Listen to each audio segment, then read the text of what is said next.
It's a warm, wet world a little over 500 million years ago in the Cambrian Period. Standing on a rocky shoreline, you take a deep breath and find that the air seems breathable, but thinner than you're used to. It feels sort of like being at extreme high altitude in modern times, survivable for a while at least, but not exactly comfortable. As you gaze inland, you see a barren landscape with no vegetation of any kind. Rock and mud in shades of black and gray and brown stretch as far as you can see, baking in the afternoon heat. There isn't a hint of green anywhere. Plants haven't gotten a foothold on land yet. The oxygen slowly building up in the atmosphere and in your lungs is produced almost entirely by microbes. With so little to see on land, you begin to think that all this period has to offer is biological boredom and ecological emptiness. But you couldn't be more wrong. Because the Cambrian world is one of startling evolutionary innovation, if you know where to find it. As you turn your back to the land and dive beneath the waves instead, your eyes scanning for movement, you begin to see just how dynamic this world really is. A flourishing marine ecosystem slowly comes into view in the warm, clear waters. And for the first time in the history of the planet, the animal life is at least kind of familiar. If you'd arrived just a little earlier in the Precambrian, the multicellular life would have been barely recognizable to you. Nearly all the big complex life forms were weird and squishy, and they looked like oddly shaped tubes, fronds, bags, and quilts, unlike anything that came later. But the animals that catch your eye here in the Cambrian have a mix of both strange and familiar traits. A giant shrimp-like creature measuring around 30 centimeters long darts past through the water.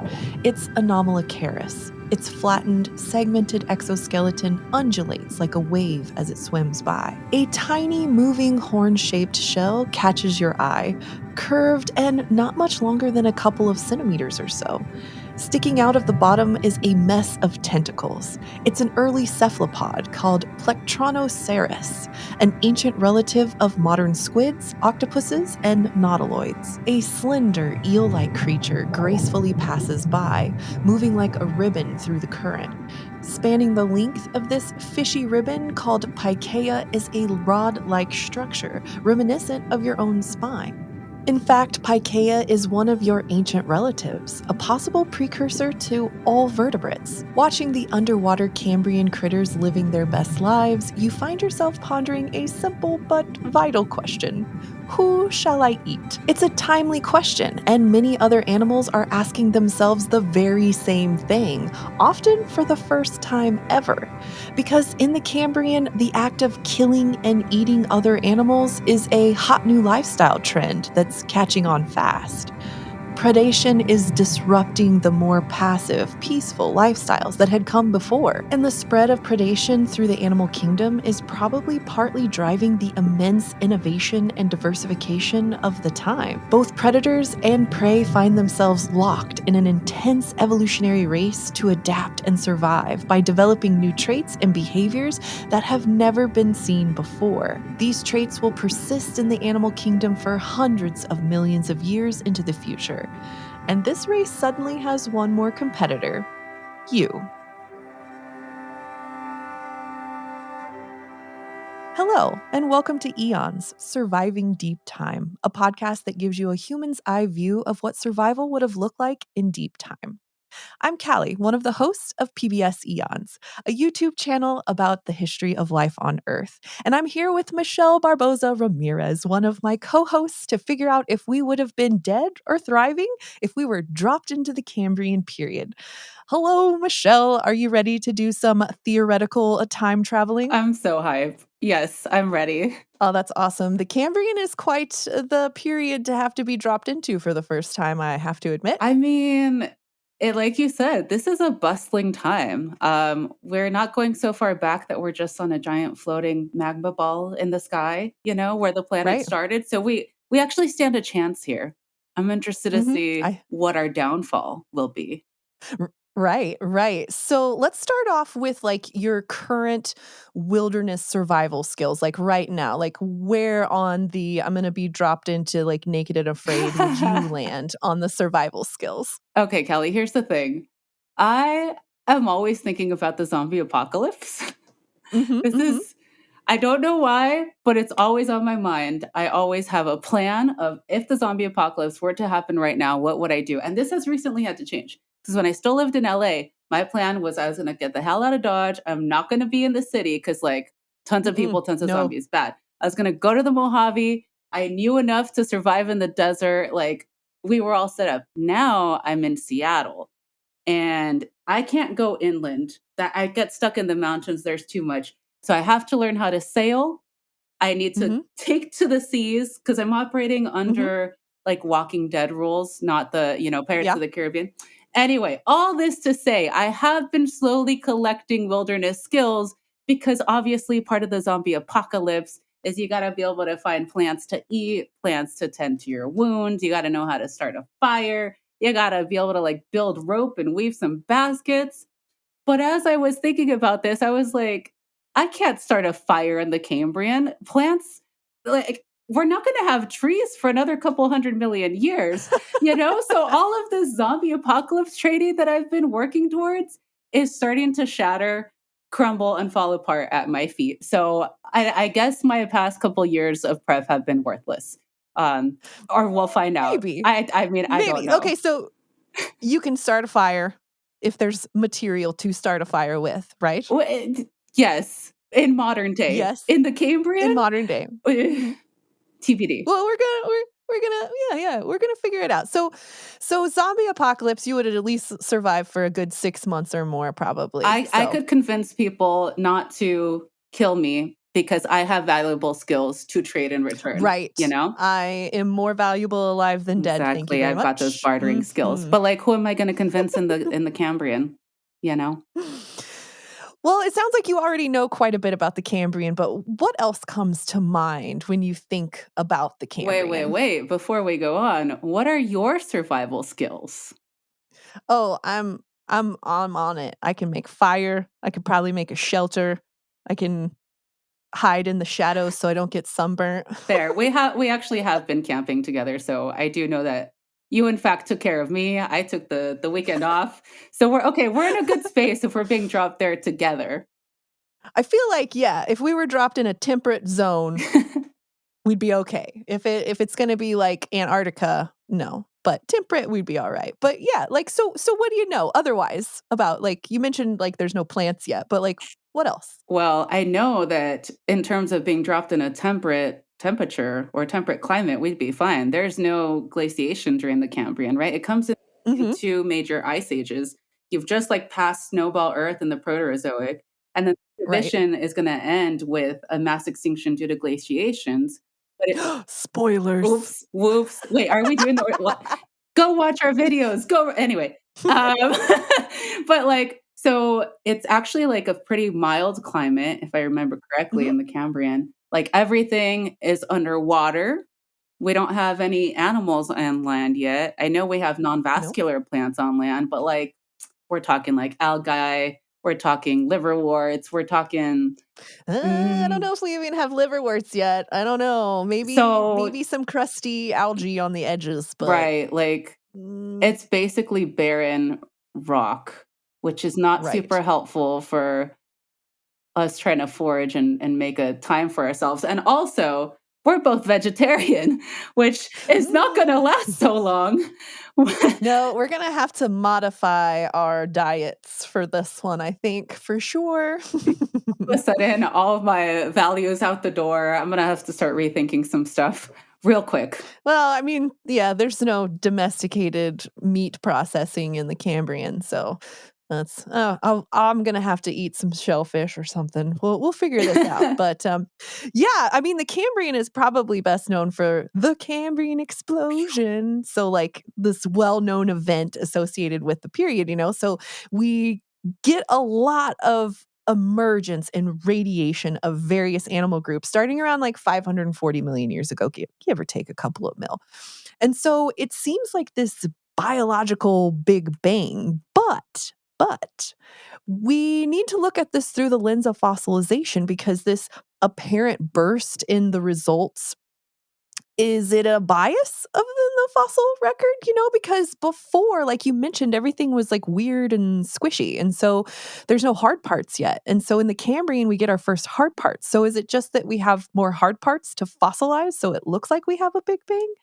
Or is it they all kind of just show up at the beginning of the Cambrian, just like boom? Yeah, if I remember correctly, at least when I was first learning about the Cambrian as an undergrad, the like way that we defined the boundary that started the Cambrian was when like shelly hard part animals showed up. But now we have evidence of that before the Cambrian in the Proterozoic. So I think like at the moment right now, the way we're defining the Cambrian is when we get burrowing fossils, like trace fossils, Mm, ichnofossils.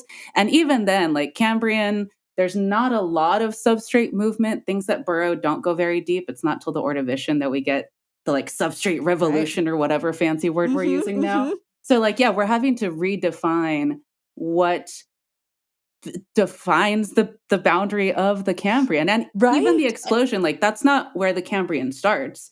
The explosion is like a couple million years after the Cambrian has started. So it still occupies most of the space, but like, yeah, it didn't all come from nothing. Something had to have been going on before for us to get the more radiation, exciting stuff, quote unquote.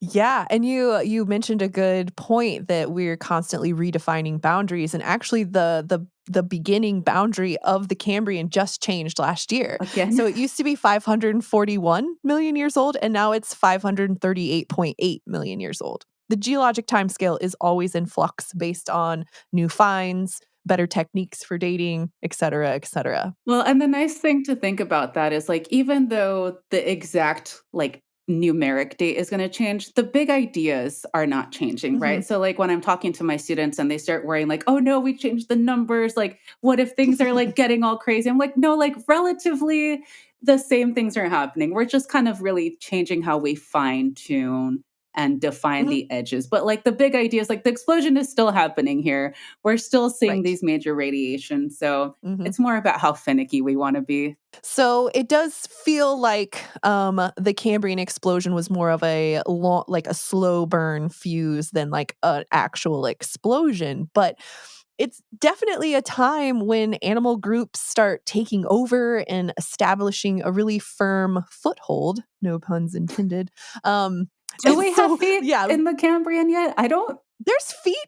Oh yeah, there's feet. I Like thi okay, hallucigenia had yeah. feet. Or spines. Yeah, and there was trilobites. Right, They had okay, little fair, feetsies. right, arthropods are jointed feet. Yeah, Okay, alright, yeah, yeah. yeah, yeah. But we have the first Yes. feet in the The Cambrian. first feats. Yes, we do.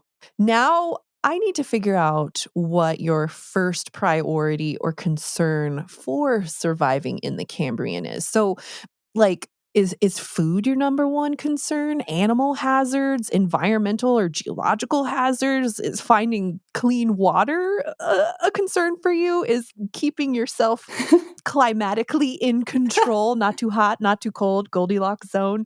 Like what do you think is the biggest concern or your top priority? Okay, so I don't know if I'm splitting hairs here, and we can cut this out if it's too much, but, like, it depends. Am I like stranded in the Cambrian, like Robinson Crusoe style? Am I there like with my little time machine and it's like a fun little day trip or like a weekend camping?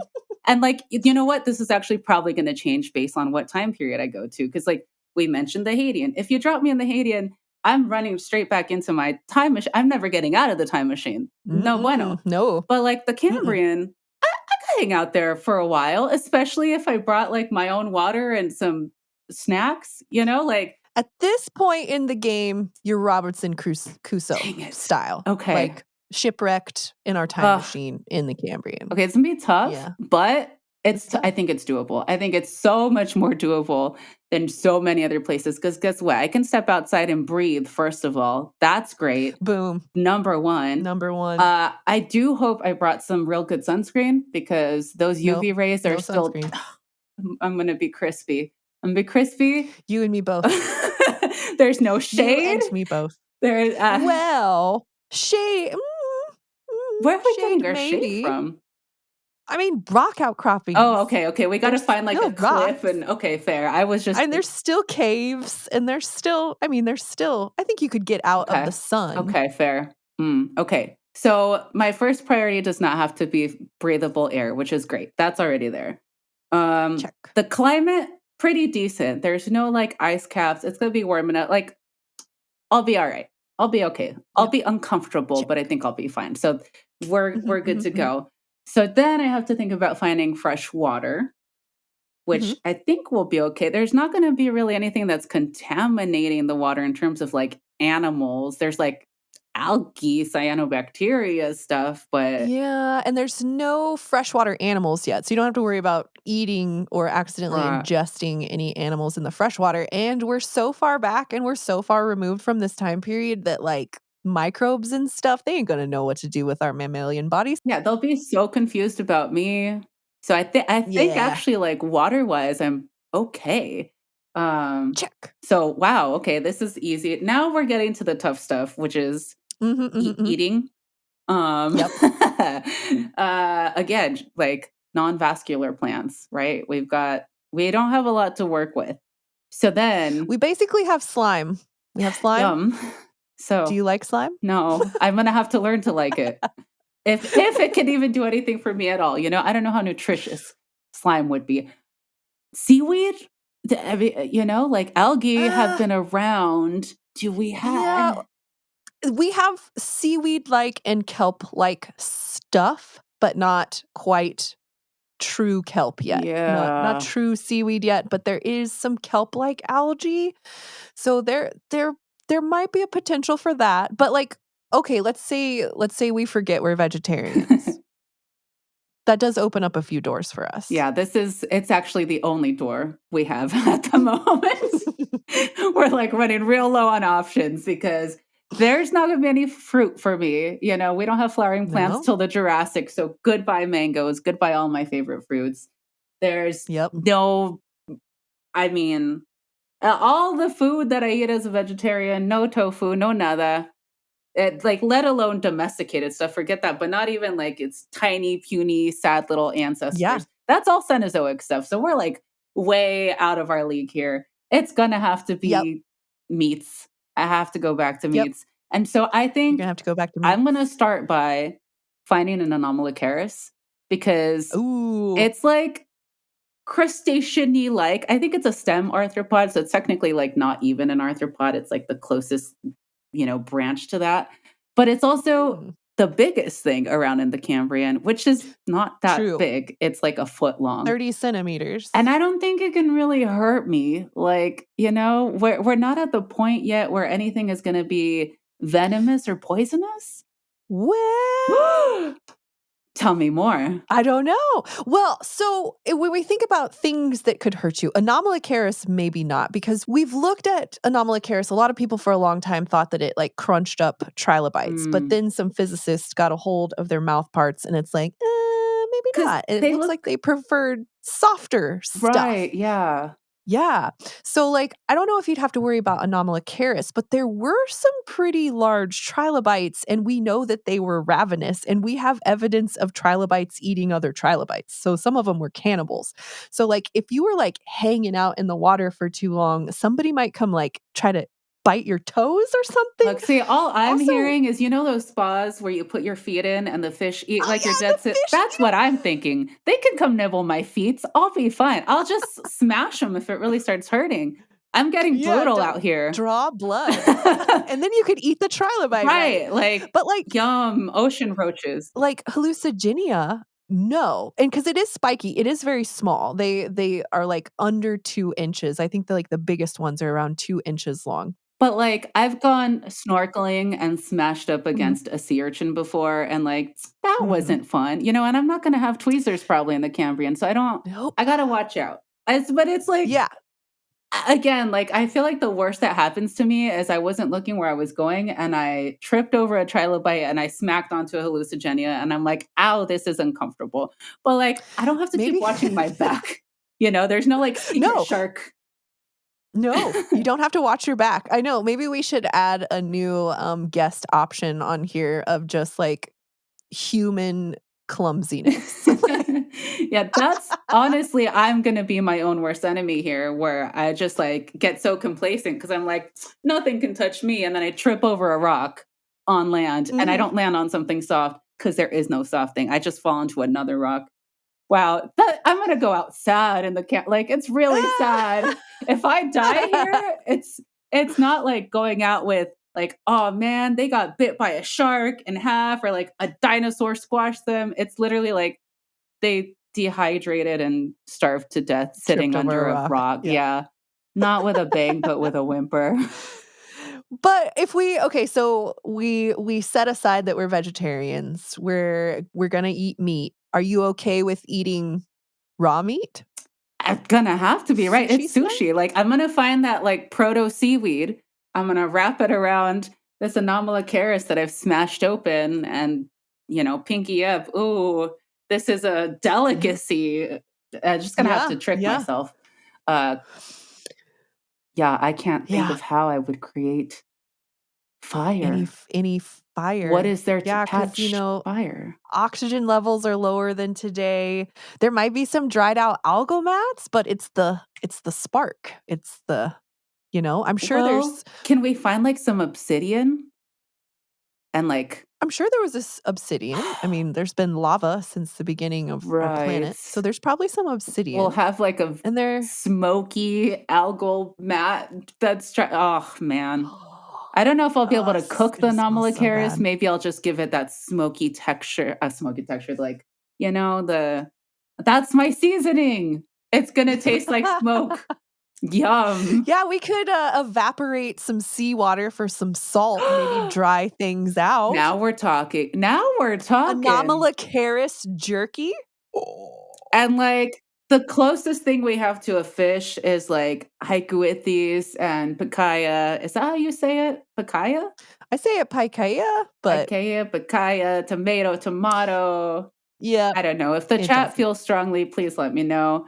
Um, but like, yeah, I feel like maybe we want to go after the closest thing we have to fish, which are those two little chordate dudes. They also are very small. So you're gonna have to get a lot of them. I mean, like anchovies, we put them in No, that like, I salt. mean, like, as long as an anchovy fin. That's Tiny. small. Yeah, they are very small. They're, Dang. like, they're little dudes. I know I have a couple of, casts, like, of the slab that they're on, and they are, like, real tiny, Hmm. like, little dudes. Yeah, like I don't even have enough plant material to like weave a little net or something. This is all going to have to be Oh, with my yeah. hand. I can't really create a Man. spear because what am I going to put my sharpened rock to? I just have a spear tip, Like I feel like Stab, stab, stab, stab. yeah, I'm going to have to like just find a big rock that's big enough for me to carry and then drop it over whatever like arthropod. That's about as Hey, I mean, good. that's getting back to our hominin roots right there, Just take a rock We and have the smash brains to something do with it. more, but not the tools. I There's no materials. There's no materials. Oh, I know there are also little brachiopods called lingula. yeah. So if we could collect enough of those, we could eat Just some slurp. soggy clam stuff. But yeah, I mean, food is gonna be Bro, rough. and I gotta say, even when I still did eat meat, I did not like seafood. So we're like really not doing great for me here. Again, like I feel like Yeah. we're gonna be able to survive, but will we be thriving? No. We're just like, what is there to live for?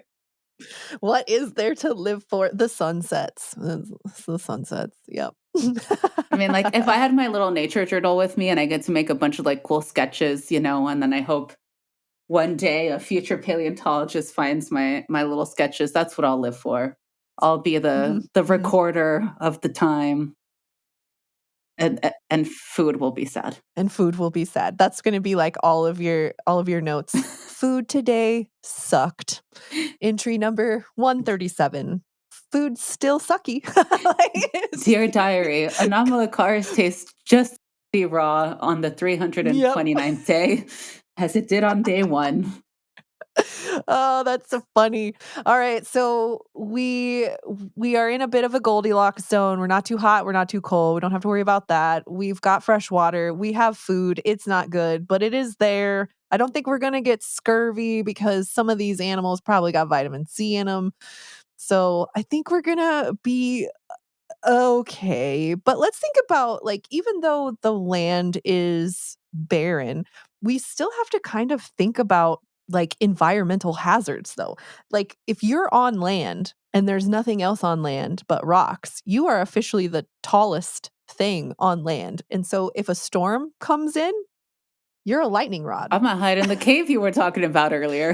Yeah, we gotta get to the cave. We gotta get to the cave. But definitely UV radiation is a threat, though, to us. Yeah. Cause like I'm gonna and they are higher at this time, not like super duper high that it just kills all life because the radiation is too high, but it's definitely higher than today. So like we would get sunburnt faster than usual. Yeah. And I was just thinking about the fact that, okay, so right now, because we are past an ice age, all those glaciers, there's no glaciers left. So all the glaciers have melted down, which means that sea level has risen.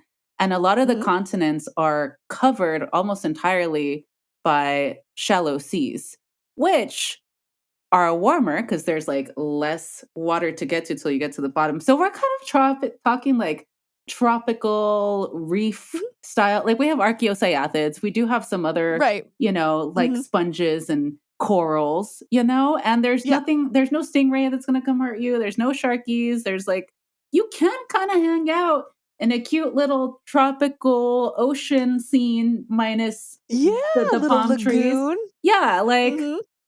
so that could be cute until the UV rays are painful and then you run back. Yeah, But yeah. like maybe there's something there. There's probably something there. Yeah, and then if a storm comes through, we got our little cave, hopefully, or at least some way to get out of it. And then we just got to watch out for like, flash floods and violent mudslides and all Ye- sorts of stuff. Oh, yeah, there's no plants, no There's no roots. plants. Right, like the plant Yep. roots are normally what's holding all of that sediment together. The Nope. soil, there's no soil. Dang. There's no soil. Yeah. So it would just like, I mean, as soon as it rained, there would be quite a bit of sediment flow towards the ocean that we're obviously close to. It's like being on the moon, like plus fresh water and air, but. And then there's also volcanic activity. Ugh. So there was like a bunch of volcanic activity going on in like what's now Australia, Siberia, Mongolia, and China. Most of this stuff happened at the first half of the period, so we might have like missed a little bit of it, but there's probably some like newly hardened or possibly still hot flood basalts though. Nice. So we'd have to be careful walking around because that stuff will cut you, especially if it's Yeah. lava, the really sharp, pokey kind. But if it is that, then we've got some nice little jagged dagger knives to, cut Yeah, we open can our scrape the arthropod. flesh. Yeah, Yum. yeah, yeah, yeah. Mhm. Make some utensils out of that. True. We could make a anomalocaris pot and Ah, do nothing with it because we can't make fire. if we find and save some of the shed exoskeletons, Mhm. to make little bowls out of, and now we're getting crafty. You know what? I'm back on board. I love crafts. So like, what? Hmm. What Hmm, can I do hmm. with the shed exoskeletons of these little dudes? I love big earrings. If I can make some earrings from trilobite exoskeletons, whoa, okay. Well, I'm so back in now because nothing's gonna bug me Ah! while I'm making these crafts. No, you ain't got no bugs, you got no insects messing with you, sand fleas attacking you. Right. Yeah, like, I mean, you know, other than the food. Let's talk about what our options are here, right? Because I feel like the arthropods is the main food source. Like I don't think Mhm. we can eat any peripherans, which are sponges. Does anyone now eat cnidarians, which are sea anemones and jellies? How must they be prepared? Once again, I know not. And if it involves a fire, we're not doing great. But okay, that's We're not that's doing maybe great. on the table. So we've got one whole phyla to think about. Sea cucumbers are on the menu But for. we have like very primitive echinoderms in the Yeah. Cambrian. It wouldn't It be a it wouldn't even lot. look like a I sea guess we would cucumber. have echinoderms, though. But I've seen those fossils and they look weird, man. I wouldn't even They know look where to real start weird. with that. I guess just crush it open and scoop out the insides. Yeah. Ugh, I Oh know. gosh.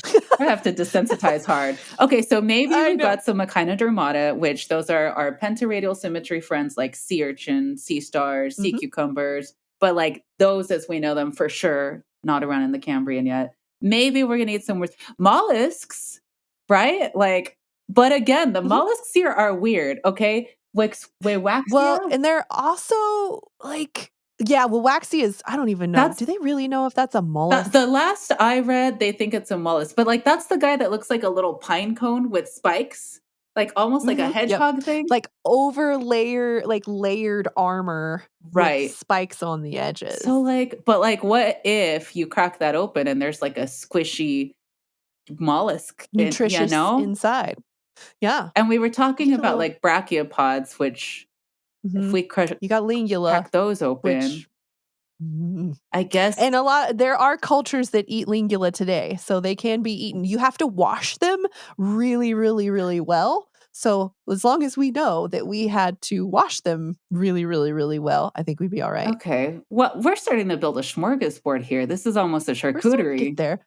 I know. I think we it would be tough. It's gonna be tough to get our nutritional daily And again, needs most of these met. organisms are tiny. They're quite I small. know. So, like, even if we We're gonna have successfully to eat so much. it's just gonna have to, like, pop them like, oh, ugh. Oh, the end Cambrian extinction? Yeah, that was from a couple of time travelers having to eat every single animal they found to keep going. Oh my god. Uh. So it's gonna be rough. You know what? We're gonna have to not eat too many of the, like, stem chordates, because if we eat all of those, then we never Oh, exist, and yeah. then there's a whole temporal Well, loop. yeah, that's a paradox. That's a time traveling paradox. We did mention Pacaya. Pacaya? Pacaya. Yeah, you got me mixed up. Sorry. Anyways, the little fishy dudes. Yes, and Hycoella. Um Are stem chordates. So, Right. yeah, they had, like, a little rod going down their back that was a notochord, that's what we Mhm. call it. It's like the precursor of a backbone. So, these little fishy, eely ribbon things are, like, our great times a million grandmamas. Yeah, so you have like the group that's the vertebrates, which is us. Hey, we Mhm. have bones on Hey. the inside. But then if you like scooch back just a little bit and you widen that circle, you have the chordates, which are, like you said, they have the notochord. They have the thing that will become a spine eventually. And Mhm. we've got stuff in between where like they have a spine, but like no jaw. Like, I don't know. We got some weird Mhm. stuff. Yeah. All right. Well, I think we've got most of it covered. I mean, we know how to get out of the sun for a little bit. We've got a disgusting smorgasbord of food that may or may not give us what we need to survive. We are going to watch out for storms and flash floods. And since we both have a geology background, hopefully that will help us key in places that we're not going to hang out in because it looks like there has been a flash flood recently. So, like Mm-hmm. high water marks and things like that, we'll avoid some scarier places for flash floods. We don't have to really worry about volcanoes. If it starts to storm, we're going to get low. So we're not a lightning rod. We've got fresh we've got fresh water and we don't have to worry about microbes. So at least we're not going to die of dehydration as long as we can We find the can water. breathe just fine. We can breathe. The average sea surface temperature exceeded like 20 degrees Celsius, so about 68 degrees Fahrenheit. So, I mean, that's chilly water, but it's not freezing water. So, now that you know a bit more about the Cambrian and we've talked about all the hazards, what do you think about your chances of survival? And do you still want to go?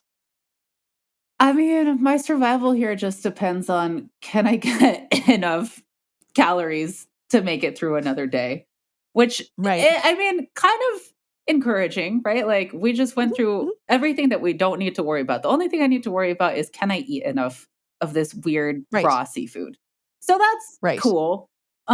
Do I want to be stranded there? No. However, if we get to go back to my other proposed time travel idea, where I have a little time travel pod and I bring like my scuba diving gear and I have like my underwater pen that, like, and I can take all these notes, I think that would be very fun. Cause again, I don't have to worry about like something swimming up behind me and biting me. I don't have to, there's not a lot to worry about. Like, this is a very chill time in terms of like animals that could eat me. Like, I'm the big predator here, Right. No kidding. Well, that actually brings me to another question, what you just mentioned.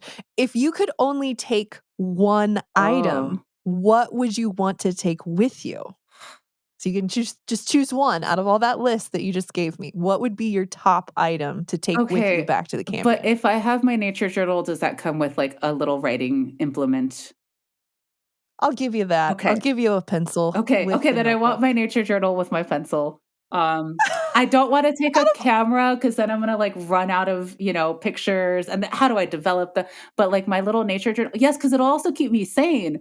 Because that's the thing here in the Cambrian. Like I don't have to work my insanity. That's what's gonna cause me to go. But if I have my, what about when I run out of paper? Oh no. This is like that Twilight Zone episode where the guy wants to read and he finally has time and then he breaks his glasses. That's me when I run out of paper or when the tip of my pencil breaks. Oh no. Oh, no.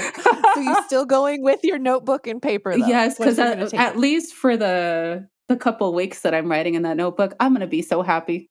It's gonna be a great True. time. Yeah. So while you're out there taking notes, as any good naturalist would do, what's the biggest mystery that we could solve about the Cambrian if we could just like go there? This is kind of basic, but like hallucigenia, you're such a weird dude. I think we're still not totally sure which way it walked. I just want to find that guy. I just want to stare at it for 3 days and take so many notes. Yeah, so if you're unfamiliar with little hallucigenia, I highly encourage you to Google it because it looks like Yes, if we had to describe it, okay, imagine a worm. a long tubular animal, and it's got up to 10 pairs of these weird slender legs that don't even look like they could work. Like, And are they like legs? We don't know.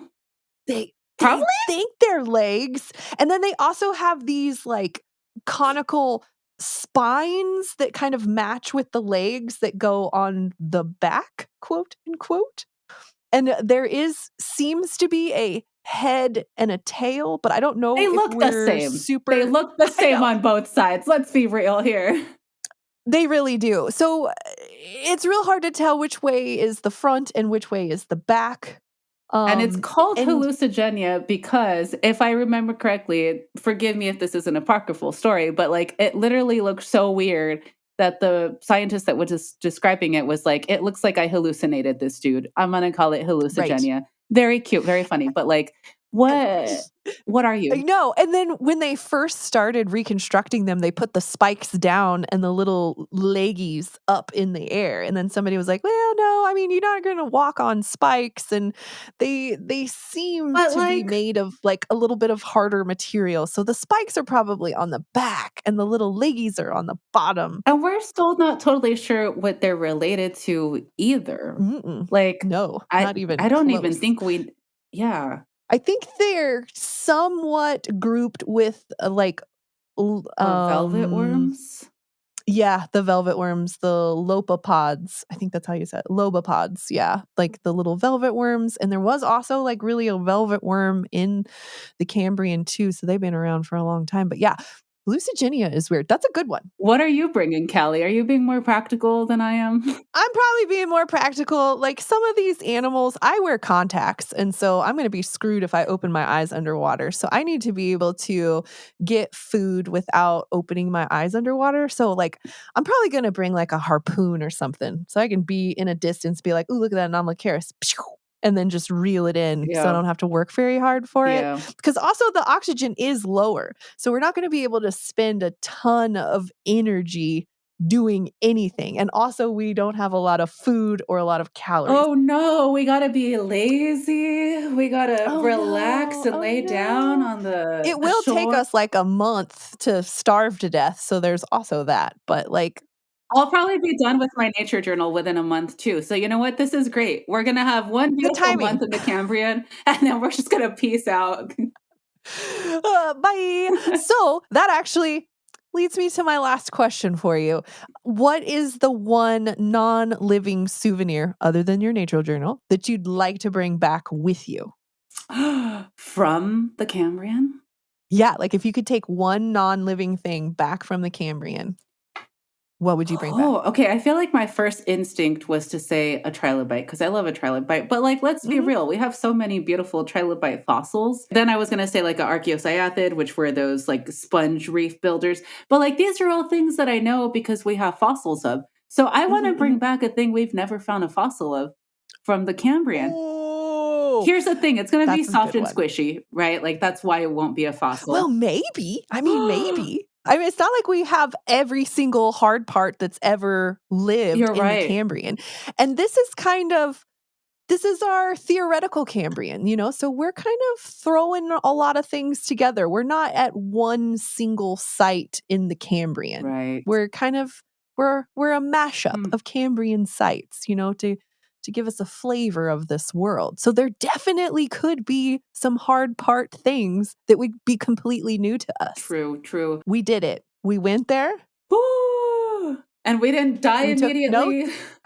We didn't die immediately. We just Maybe withered away. shortly thereafter, we withered away. Well, this was awesome, Michelle. Thanks for being my companion on our theoretical time traveling journey My back to the pleasure. Cambrian.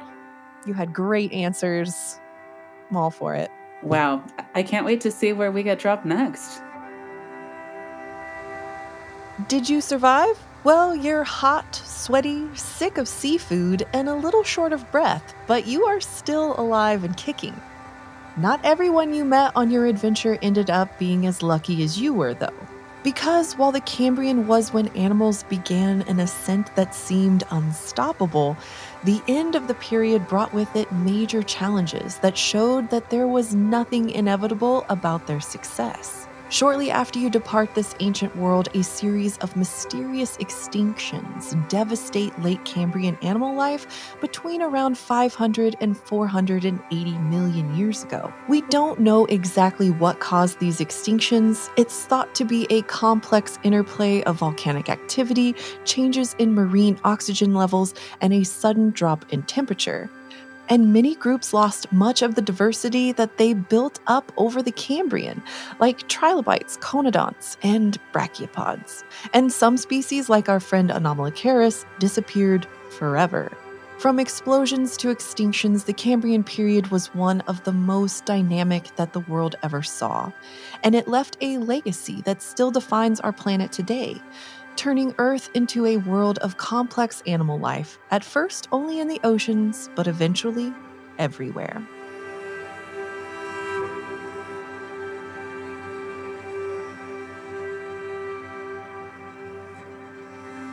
This episode was written by Farhan Mehta, fact-checked by me, Callie Moore, and hosted by me and Michelle Barboza Ramirez. It was edited by Seth Radley, and our sound design and mix was by Callie Dishman. The show is produced by Sarah Suda, our script editor is Dr. Paige Madison, and our editorial director is Dr. Darcy Shapiro. Our executive producers are Seth Radley and Hank Green. The executive in charge for PBS is Maribel Lopez, and John Campbell is PBS's Assistant Director of Programming. Eons Surviving Deep Time is a production of Complexly for PBS Digital Studios, and we are distributed by PRX. Thanks for joining us on this journey into deep time. Tune in next episode to explore the mysterious mass extinction at the end of the Ordovician period with us. In the meantime, you can find us telling more stories from our planet's past over at youtube.com/eons.